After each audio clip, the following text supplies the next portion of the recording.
pergi ke pasar naik demo sampai sana nak beli kerang. Supaya kita tidak usah nunggu lama-lama, kita masuk materi sekarang.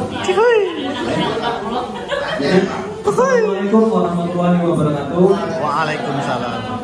Materi yang akan kita bahas ini adalah asesmen nasional. Apa itu asesmen nasional? Apa itu asesmen kompetensi minimum dan lain sebagainya akan kita bahas pada hari ini. Apa itu asesmen nasional? Asesmen nasional ini adalah program evaluasi yang diselenggarakan oleh Kemendikbud untuk meningkatkan mutu pendidikan dengan memotret input, proses, dan output pembelajaran di satuan pendidikan. Jadi itu yang dimaksud dengan asesmen nasional. 3 bagian asesmen nasional itu, yang pertama adalah asesmen kompetensi minimum atau AKM. Jadi asesmen kompetensi minimum ini untuk mengukur capaian hasil belajar kognitif pengetahuan, literasi dan numerasi. Literasi itu bacaan.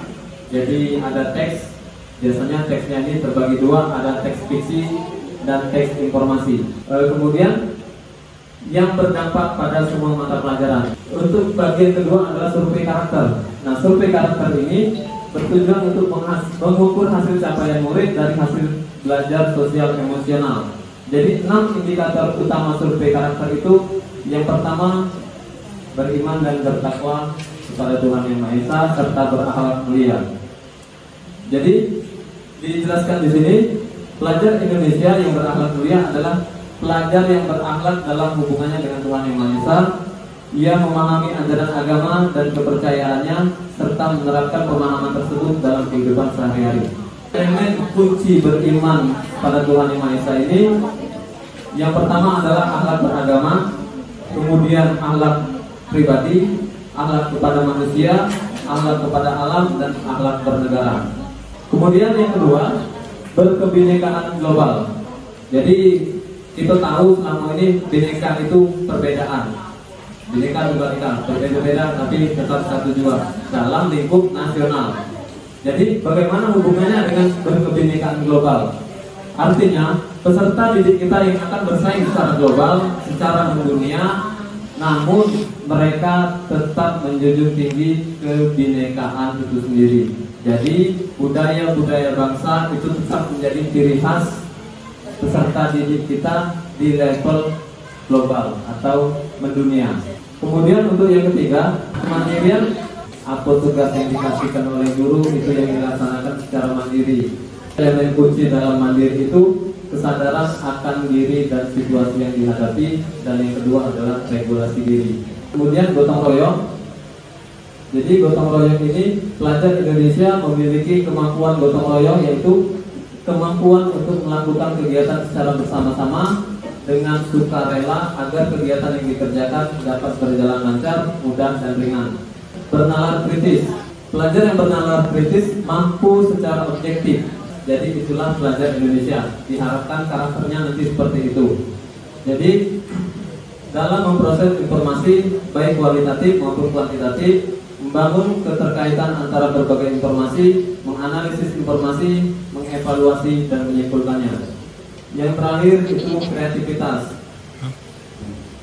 Kreativitas adalah siswa yang mampu memodifikasi dan menghasilkan sesuatu yang orisinil, bermakna, bermanfaat, dan berdampak.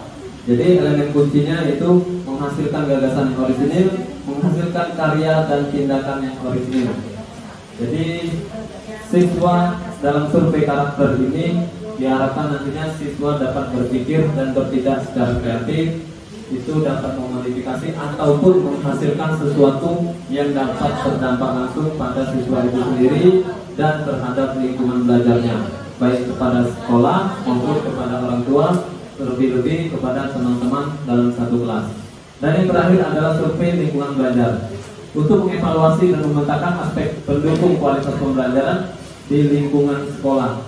Jadi untuk survei lingkungan belajar, semua yang ada di sekolah ini atau biasa kita sebut dengan warga sekolah itu dilibatkan dalam survei lingkungan belajar. Asesmen nasional tahun 2021 ini merupakan pemetaan dasar dari kualitas pendidikan yang nyata di lapangan, sehingga tidak ada konsekuensi bagi sekolah maupun murid. Kemendikbud juga menyediakan laporan hasil asesmen ini yang menjelaskan profil, kekuatan, dan area perbaikan di setiap sekolah. Sehingga sangat penting untuk dipahami bahwa asesmen nasional tahun 2021 ini tidak perlu persiapan khusus maupun tambahan yang justru akan menjadi beban psikologis. Ini yang perlu bahasan lebih lanjut karena dalam AKM ini AKM dan implikasinya pada pembelajaran. Tentang AKM ini merupakan penilaian kompetensi mendasar yang diperlukan oleh semua murid untuk mampu mengembangkan kapasitas diri dan berpartisipasi positif pada masyarakat. Dua kompetensi yang mendasar yang diukur pada AKM ini literasi membaca dan literasi numerasi. Literasi membaca ini didefinisikan sebagai kemampuan untuk memahami, menggunakan, mengevaluasi, merefleksikan berbagai jenis teks tertulis untuk mengembangkan kapasitas individu sebagai warga negara Indonesia dan warga dunia untuk dapat berkontribusi secara produktif kepada masyarakat. Kemudian numerasi ini merupakan kemampuan berpikir menggunakan konsep, prosedur, fakta, dan alat matematika untuk menyelesaikan masalah sehari-hari pada berbagai jenis konteks yang relevan untuk individu sebagai warga Indonesia dan dunia. Apa ini tujuannya? Tujuan AKM ini 3 komponen penting: kurikulum, apa yang diharapkan dan apa yang akan dicapai. Untuk mendapatkan informasi mengetahui capaian murid terhadap kompetensi yang diharapkan. Asesmen kompetensi minimum dirancang untuk menghasilkan informasi yang memicu perbaikan kualitas belajar mengajar yang pada gilirannya dapat meningkatkan hasil belajar murid. Pelaporan hasil AKM dirancang untuk memberikan informasi mengenai tingkat kompetensi murid. Tingkat kompetensi tersebut dapat dimanfaatkan guru berbagai mata pelajaran untuk menyusun strategi pembelajaran efektif dan berkualitas. Jadi di sini ada komponen AKM. Dalam komponen AKM ini ada literasi membaca dan literasi numerasi. Dalam kontennya itu ada teks informasi, ada teks fiksi. Itu untuk literasi membaca. Atau untuk literasi numerasi ada bilangan, ada pengukuran yang geometri, ada data dan ketidakpastian, dan terakhir ada aljabar. Kemudian untuk proses kognitifnya itu pada literasi membaca itu menentukan informasi. Jadi mencari, mengakses serta mengumpulkan informasi tersurat dalam teks informasi yang telah disajikan dalam soal. Dan yang terakhir itu evaluasi serta refleksi. Kemudian yang terakhir adalah konteks. Jadi konteks ini ada personal, ada sosial budaya, dan ada saintifik. Ini contoh soal.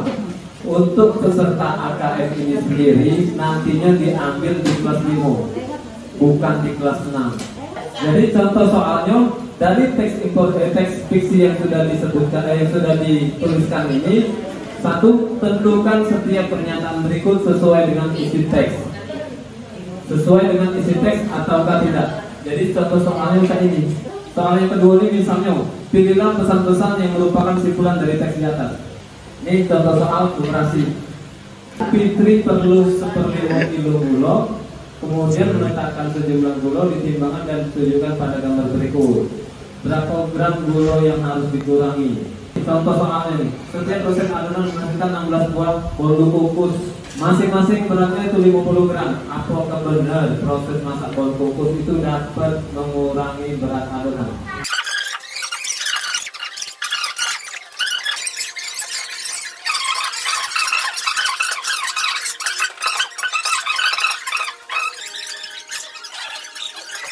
Sekarang cara melaporkan hasil AKM. Hasil AKM ini dilaporkan dalam 4 kelompok yang menggambarkan tingkat kompetensi yang berbeda. Pemanfaatan hasil AKM, nah ini yang aku kasih tahu tadi. Hasil AKM yang sudah kita laksanakan, kita manfaatkan untuk apa? Yang pertama itu implikasi pembelajaran lintas mata pelajaran.